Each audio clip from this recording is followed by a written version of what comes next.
India is currently experiencing a major crisis in its economy. But crises are not unknown in our economy. We have faced many of them in the past. There was one crisis which I faced briefly in 1991 when I was Finance Minister of India for barely 6 months. It was a very major crisis, but it was not because of Corona. It was not because of any other disease. It was not so much even globally inspired. It was a domestic Indian crisis to which a global phenomenon was added later. Many of you may not even have been born in 1990-91, because what I am talking about are events of 30 years ago. Many of our faculty members may not have been born too. But it was a major crisis that India faced, and the origin of the crisis lay in its depleting foreign exchange reserves.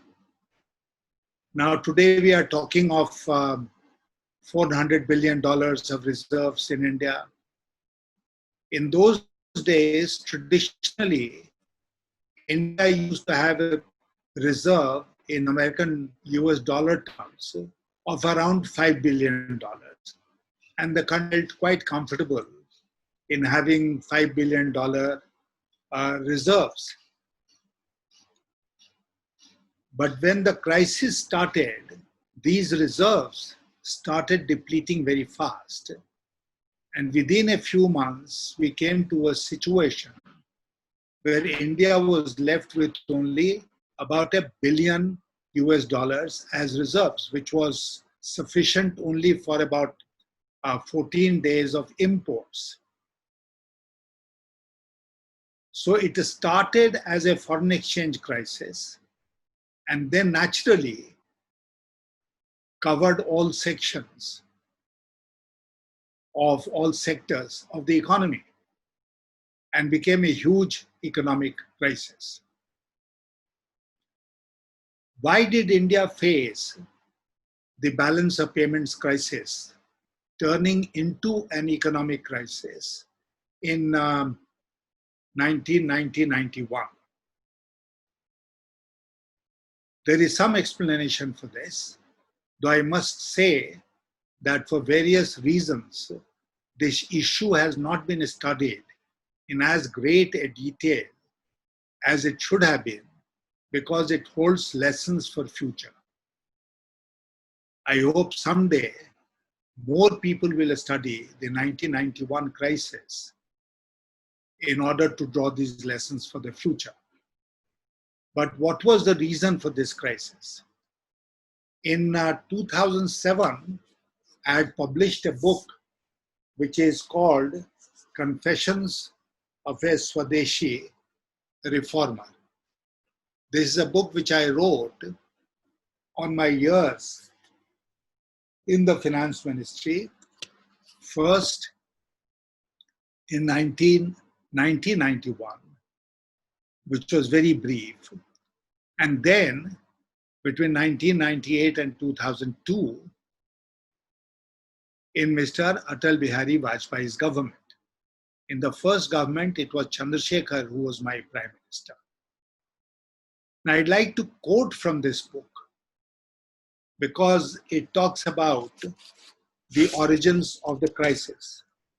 And who can be a better person than Dr. Ig Patel? You all must have heard of Dr. Ig Patel. He was Chief Economic Advisor of the Government of India. He was Secretary Finance. He became Governor of the Reserve Bank of India.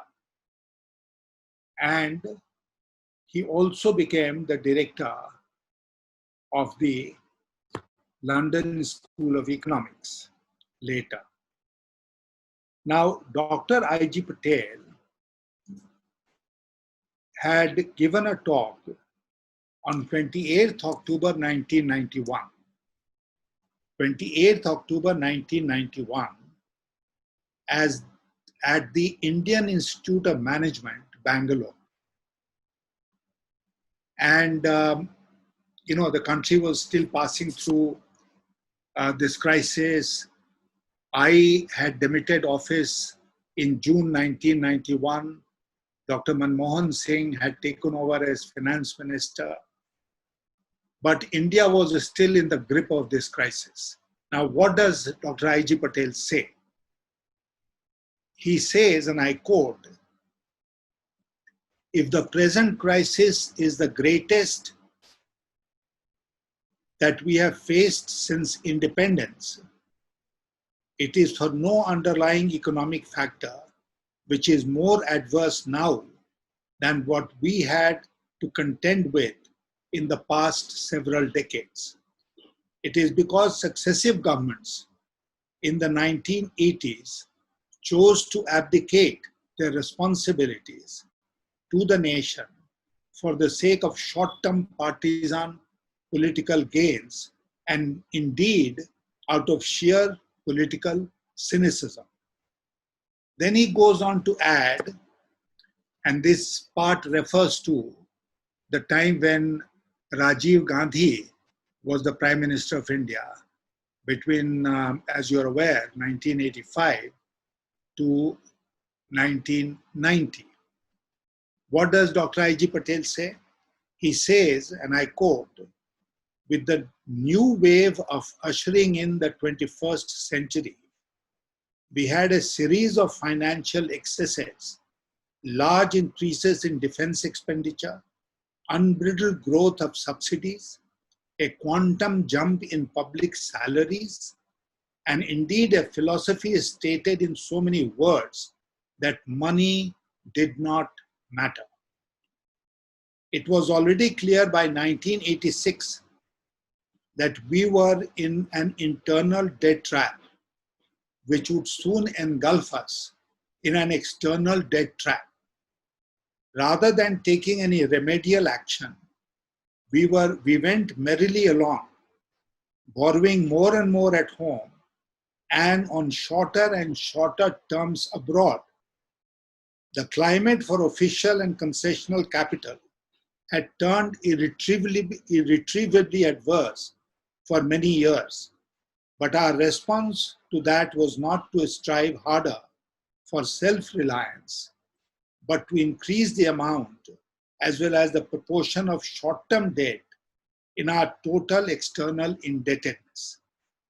Borrowing short-term is like inviting sudden death.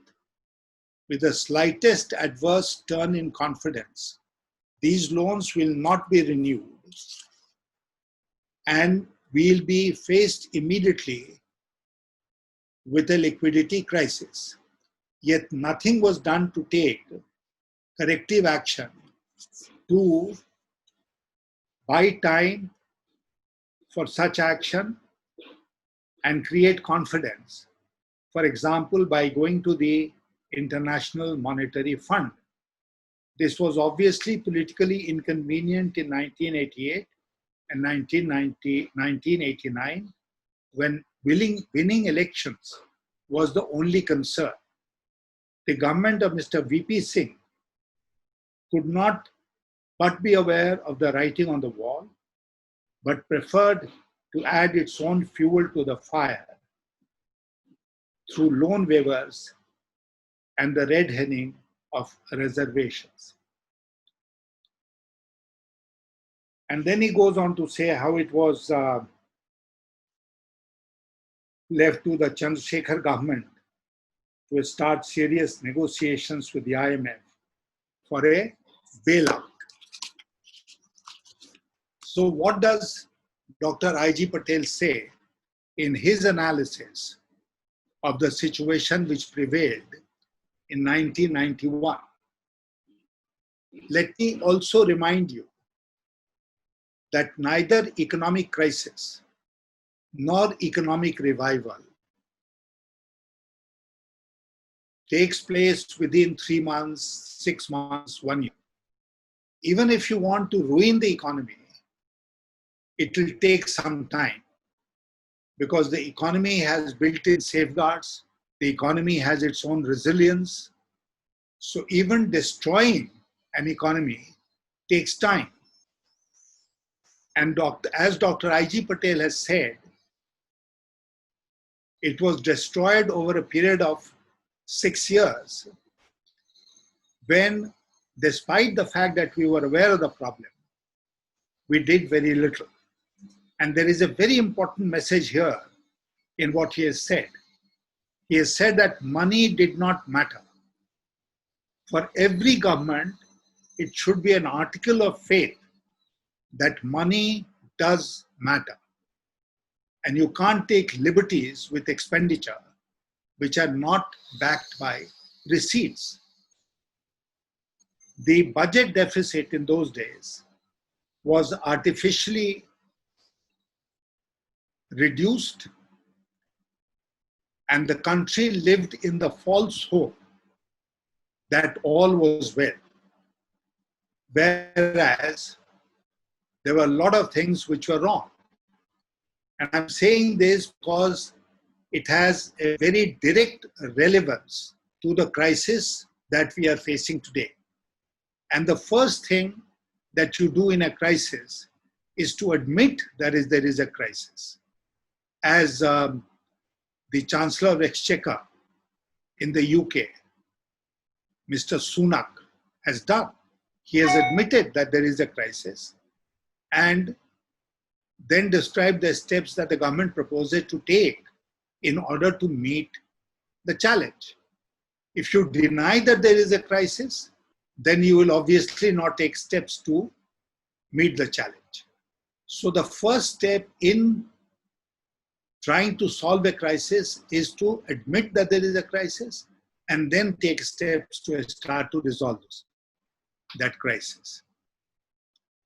Now, what happens? When I joined the Ministry of Finance in 1990, I was told by my advisors that because we were running huge fiscal deficits, and let me also remind you, that the concept of fiscal deficit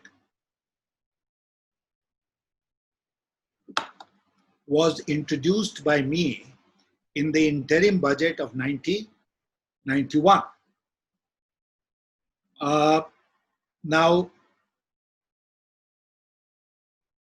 why did we start talking about fiscal deficit?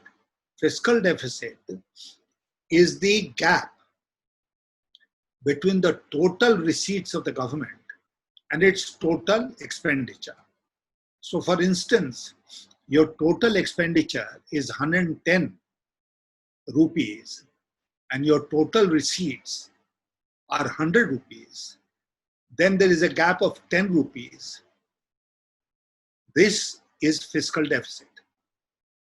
And how do governments make up this deficit?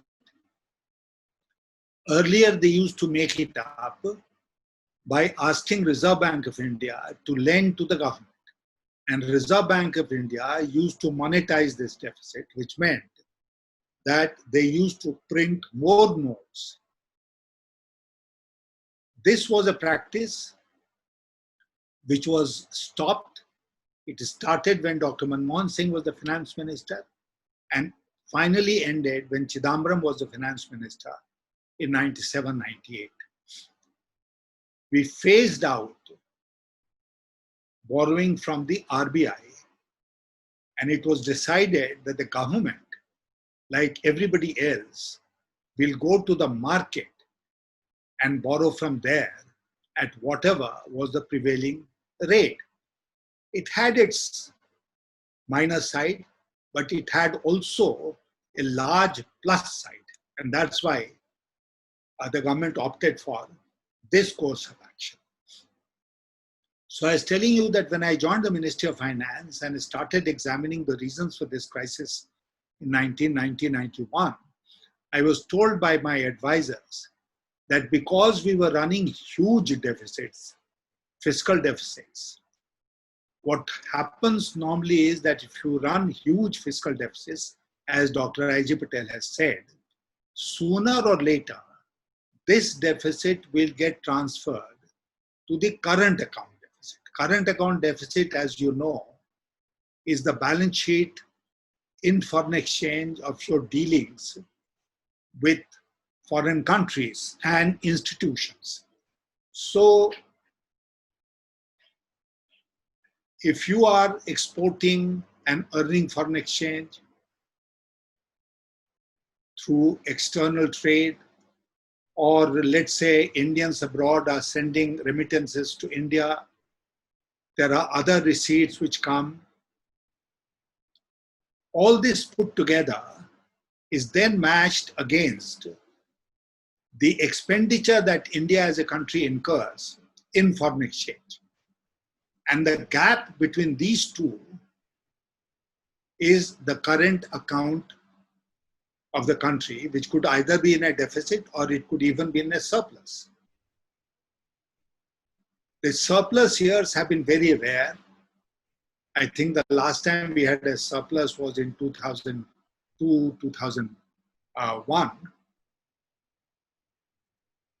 A surplus, or let me say a deficit in your current account, which is within control, which means it is 1%, 2% of your GDP, is not a bad thing at all. It shows the economy is on the move. But a large fiscal deficit beyond 2%, 3% is always bad news for any country. So if you are running a huge budgetary deficit, then you will go to the market and borrow. If you are borrowing from the market, others will borrow from foreign markets. And as Dr. Ig Patel has said, borrowing terms will become more and more difficult. There are global rating agencies which are keeping a hawk-like eye on this situation, and they'll downgrade you, as Moody's has done recently. And if a downgrade takes place, then external borrowing becomes external borrowing becomes very expensive. So I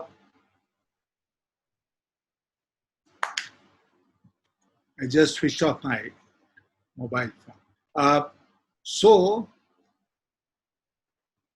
if a country runs into these twin deficits, a large fiscal deficit and a large current account deficit, then it is very bad news for the economy. And this must be avoided at all cost. In starting from 1985, when, as Dr. Ig Patel has said, money didn't matter in that regime, and we spent liberally on everything.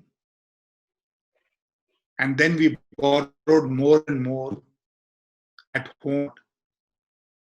So finally, there came a situation where there was pressure on our foreign exchange reserves. And the external short-term borrowing, and when I'm referring to short-term borrowing, let me explain that short-term borrowing is anything between 15 days, 1 month, to about 90 days. These are generally short-term borrowings. It might extend even up to 6 months, but not beyond that. So you borrow more and more in the short term. In 1991, our total short-term borrowing increased to almost $5 billion, which was the total foreign exchange reserve that India had at that point of time. So against our reserves, we had so much short-term borrowings, leave apart long-term borrowings, which was much in excess. Now, those who were watching the developments of Indian economy abroad realized that India was in a tight spot.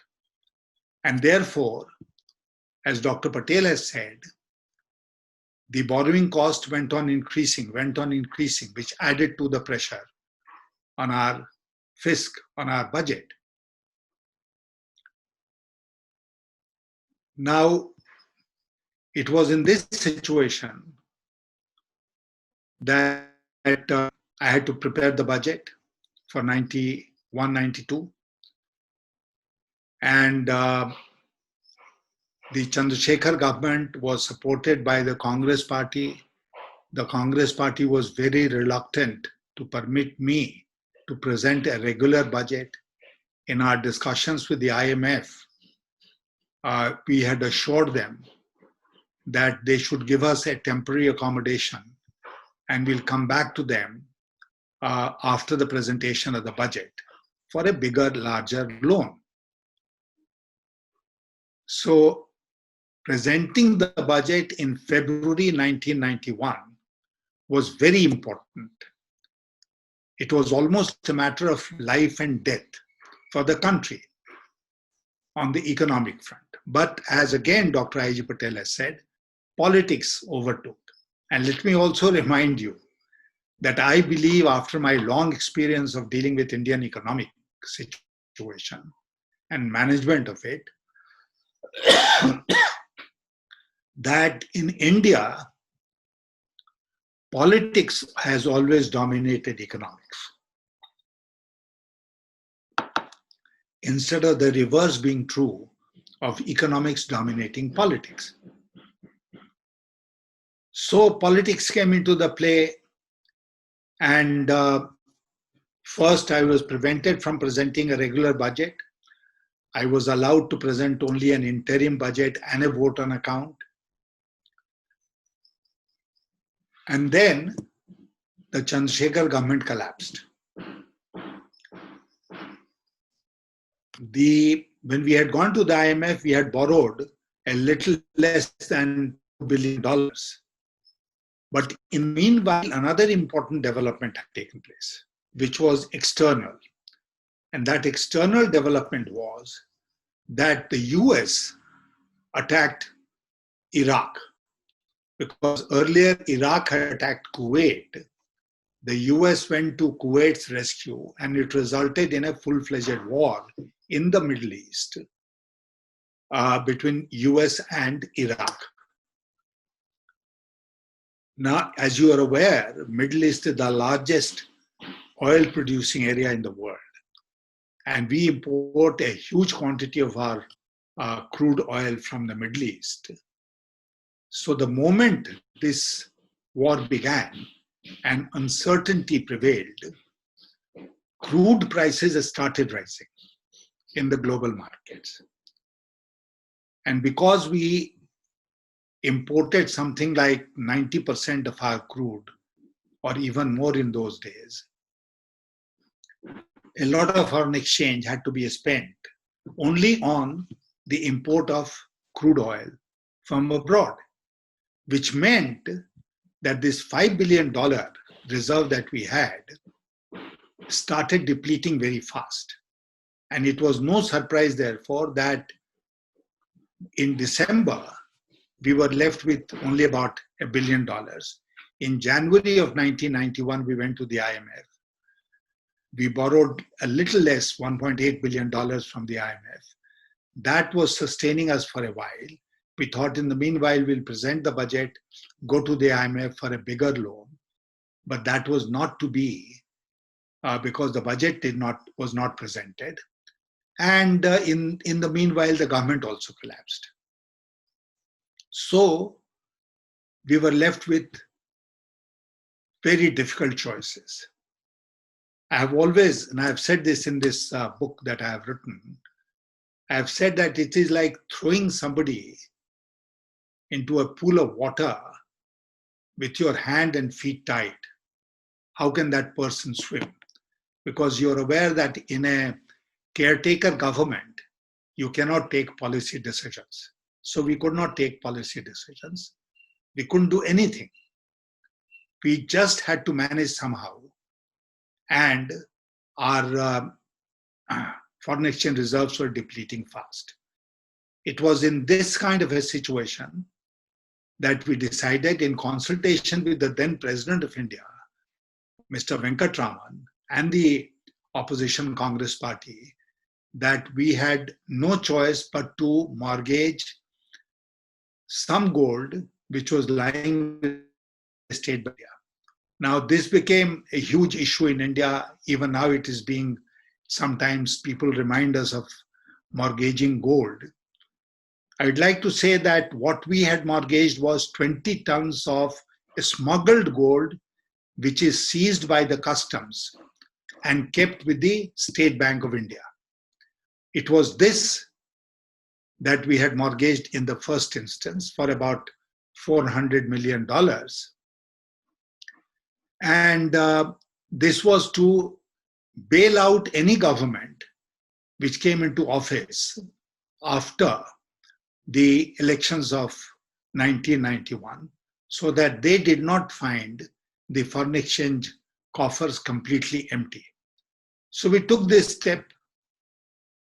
Subsequently, when the Narasimha Rao government came into office after the elections, and Dr. Manmohan Singh became the finance minister, they mortgaged in the same manner 48 tons of gold, which was lying with the Reserve Bank of India. As you're aware, our foreign exchange reserves consist of foreign exchange that we earn or we get in remittances.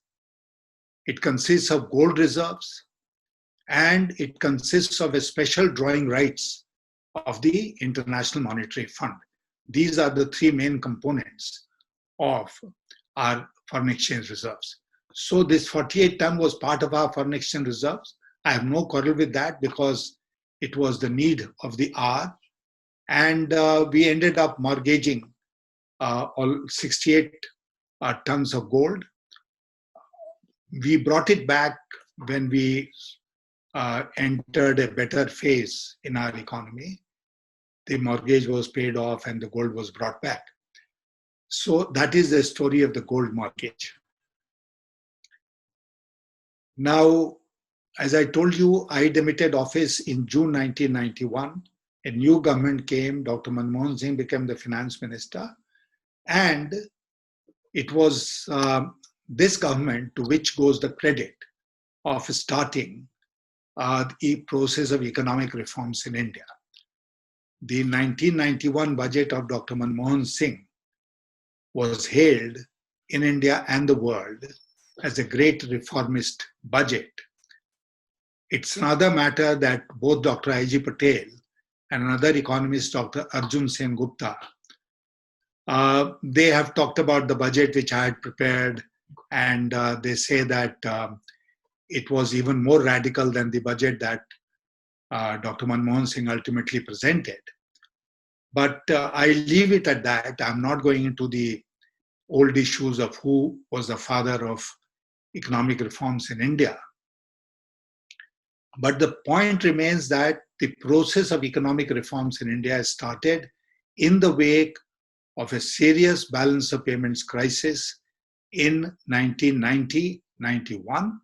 It started with the budget which was presented by Dr. Manmohan Singh, and then it has continued ever since. But while I'm on the subject of economic reforms, let me tell you that economic reforms are not a one-time affair. You cannot say that I'll reform today, but stop reforms tomorrow. Economic reforms, to my mind, is a continuous process which must be carried out practically every day, every month, every year. And why am I saying it? Because the economy of any country faces new challenges every now and then. There are, of course, cyclical issues Sometimes the economy is doing well, including the global economy. Sometimes the economy is not doing well, including the global economy as at present. But cyclical ups and downs is a given. But there are, apart from the cyclical ups and downs, there are occasions in a nation's history when the economy faces a downturn because government policies are inadequate. Government policies fail to meet the challenges. And therefore, we get into an economic crisis. Even today, as I said, the 1991 crisis has a lesson, though we are sitting on almost $400 billion of reserves today, and short-term debt is not an issue. But, there are other issues in the economy which might create huge problems. But it is the responsibility of the government of the day to ensure that we follow policies which will meet the exigencies of the situation and take the country out of that crisis. So that was the history and background of the 1990-91 crisis. As Dr. Ig Patel said, at that point of time, it was the most serious crisis that the country had faced after independence. Then we faced a crisis also in 1998. You're aware that in 1998, when Mr. Vajpayee became Prime Minister, within 2 months of his becoming Prime Minister, exactly on the expiry of 2 months, we conducted nuclear tests.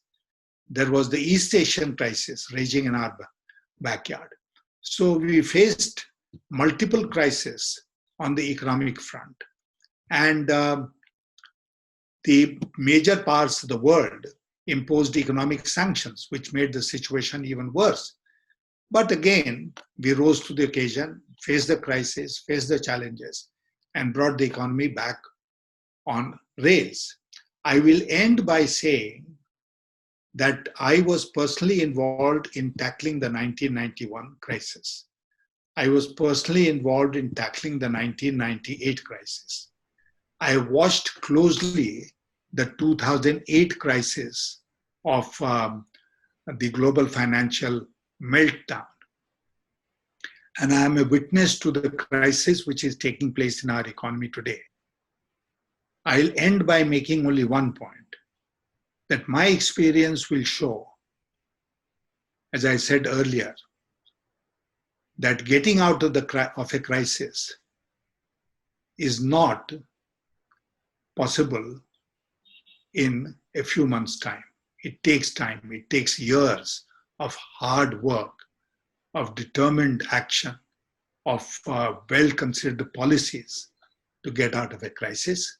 I hope India will be able to get out of the present crisis by a combination of good economic policies, good execution, implementation on the ground, and vision, foresight, and determination. Thank you.